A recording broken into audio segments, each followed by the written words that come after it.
প্রত্যেকটা মুমিন মুসলমানকে ন্যায়ের কাজে, সৎ কাজে, তাকওয়ার কাজে একজন অপরজনকে সহায়তা করতে হবে এবং অন্যায়ের কাজে, সীমা লঙ্ঘনের কাজে একজন অপরজনকে বাধা দিতে হবে।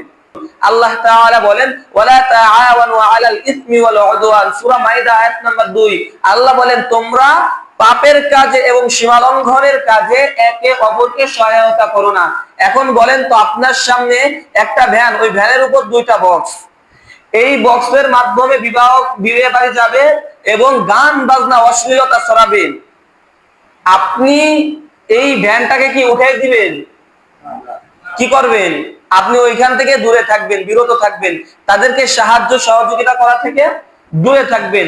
আর একটা দেখতেছেন বক্স, ঠিক আর একটাও বক্সের গাড়ি, কিন্তু এই বক্স দুইটা কোরআনের মাহফিলে যাবে, কোরআনের মাহফিলে যাবে, বক্তাগণ, আলেমগণ এই বক্সের মাধ্যমে কোরআন বা হাদিসের আয়াত মানুষদেরকে শোনাবে। এখন আপনি দেখতেছেন তারা ব্রিজের উপর উঠতে পারতেছেন, আপনি কি করবেন? আপনার উঠে দিতে হবে, সহযোগিতা করতে হবে। আল্লাহ বলেন ওয়ালা তাআওয়ানু আলাল বিররি ওয়াত তাকওয়া ওয়া তাআওয়ানু আলাল ইসমি ওয়াল উদওয়ান, তোমরা ন্যায়ের কাজে, সৎ কাজে একে অপরকে সহায়তা করো এবং অন্যায়ের কাজে একে অপরকে সহায়তা করো না। তার মানে এখানে ক্লিয়ার হয়ে গেল না? আচ্ছা, আর একটা এক্সাম্পল দেই, উদাহরণ দেই।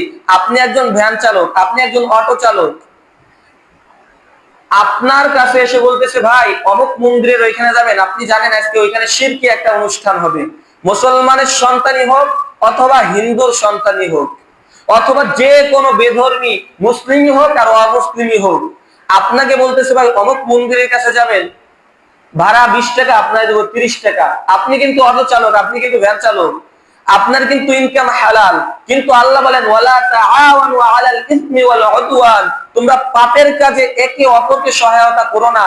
আল্লাহ কিন্তু এখানে বলেন নাই তোমরা পাপের কাজে এক মুসলিম অন্য মুসলিমকে সহায়তা করো না।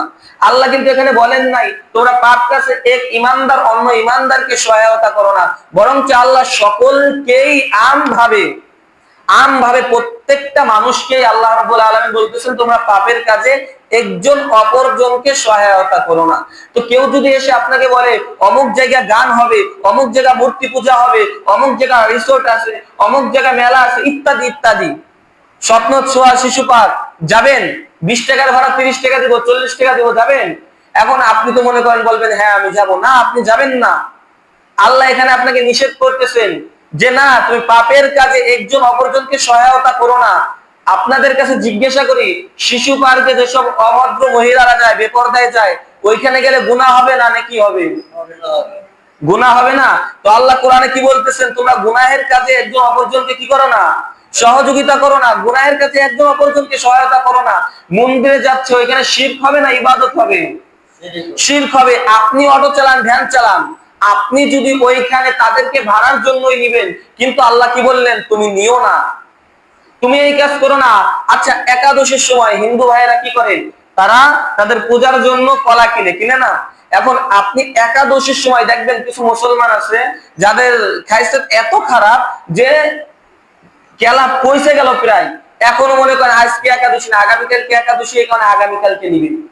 তারা কি করেন? আগামীকালকের জন্য অপেক্ষা করে, একাদশীর জন্য অপেক্ষা করে না, আউযুবিল্লাহ, মূর্তি পূজার জন্য মুসলমান অপেক্ষা করে। কি করেন? যে আগামীকালকে আমি এই কেলাটা নিব, নেওয়ার সঙ্গে সঙ্গে এই কলা সকলেই তাড়াহুড়া করে কিনে নিবে। 10 টাকার কলা 20 টাকা হারিয়ে যাবে, 10 টাকার কলা 15 টাকা, 20 টাকা, 25 টাকা হারিয়ে যাবে। বেশি দাম পাওয়ার জন্য, শিরকি উৎসবে দেওয়ার জন্য মুসলমান পর্যন্ত লেলিহান হয়ে গিয়েছে। নাউযুবিল্লাহ বলেন।